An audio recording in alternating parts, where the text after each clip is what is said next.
Hi, my name's Rob from Road Race Motorsports, and I wanted to take an opportunity today to talk to you guys about our Dodge Dart intakes, and in particular the one that we've made for the 1.4 turbo Dodge Dart. Different finishes on each. This is probably the one we want to look at, and actually the reason that is because we want to show you what this is made of, and this is made completely of stainless steel.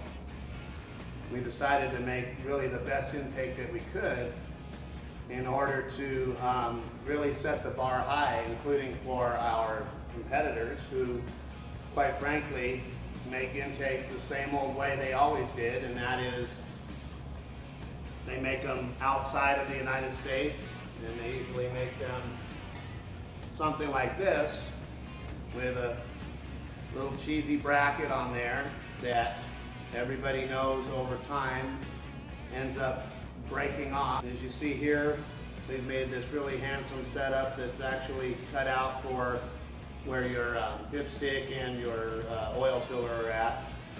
Dimple dyed everything, stitched it, and this will never break.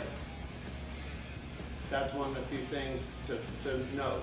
Another thing is you see here, this has all been machined. This nipple is actually machined in order to accept the OEM, clip-on hose here. A lot of the other intakes will just make you cut that end off, so that if you ever want to go back to stock again, you can. This way, again, you can put your original hose right back in place here. Again, you see these different finishes. We try to offer some variety here. This is our Mopar Blue edition by this particular intake. And then just a wrinkle black, which also kind of, depending on what you're into, this is kind of a stealthy looking intake here. And then of course the stainless. One of the other things that people may not realize is we use an actual K&N filter, and we not only use the inner K&N, but we actually have an outer for it. There's two advantages to that. One is the cleanliness of the inner filter stays intact for a lot longer, but also for people who don't like the noise of an intake where there's a lot of whooshing kind of sound, this will actually muffle that sound away. So there's two parts and two reasons for having a foam outer: cleanliness and also for sound kind of deadening attribute. One of the main things that I really wanted to discuss about today's intake is the actual attributes of it. Everybody talks about cold air intakes and cold air, and there's really two names that float around: cold air and short ram.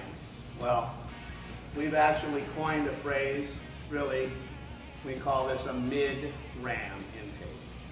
And we call it a mid-ram intake because people are obsessed with the temperature of intake gas. In reality, the length of the intake has more to do with power than maybe even the temperature. For example, you have air coming in at 100 degrees in a short ram or in a cold air. That might not be as good as air coming in at 105 degrees from a mid-ram. Why? Because that little bit of heat difference or increased heat doesn't matter as much as the velocity of the air entering the engine. And a lot of that, again, has to do with the length of the pipe. Intake companies want you to believe that more is better, and the longer the piping you get, the more you should pay, or the more people perceive they should pay. For every foot of pipe, they probably charge an extra $30 for an intake. So a short ram might be a $200 intake, and then from there, as you add more and more, the price of the intake goes up dramatically. Each foot of tubing might cost 30 cents, it doesn't matter.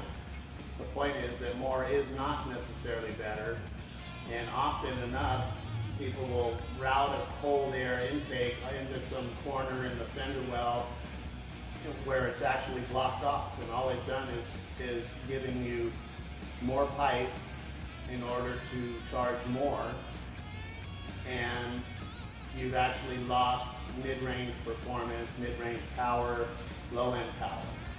Shorter intakes are often more responsive and more adequate. The trick is to get away from the heat, and that's why a short ram on a 1.4 turbo dart is not the best thing, because you're right near the heat source.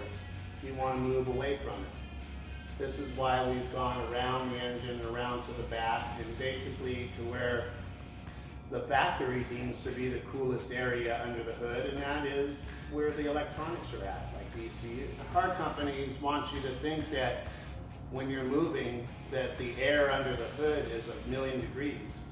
It's not. The air is changing out rapidly after our install. Today we're going to prove that.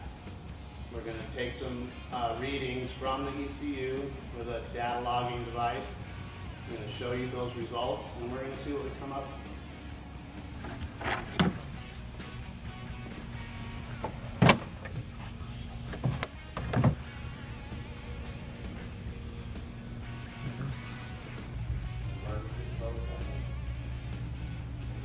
As you can see here, we've installed one of our intake systems on a client's car.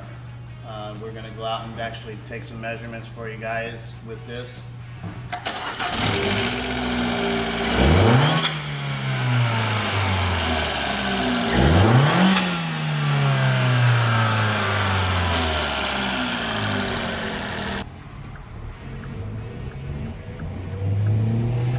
Well, as you can see, our intake system works tremendously well. The temperatures are very close to what a stock intake is. And with that, the better flowing system, better velocity of air into the engine makes this a superior intake to the stock one, while still maintaining temperatures. Even though the air is coming from under the hood, it is still at a temperature that is very close to stock. So you will benefit from this intake tremendously. Thank you for watching our video, and we hope to make more Dodge Dart particular educational videos in the future.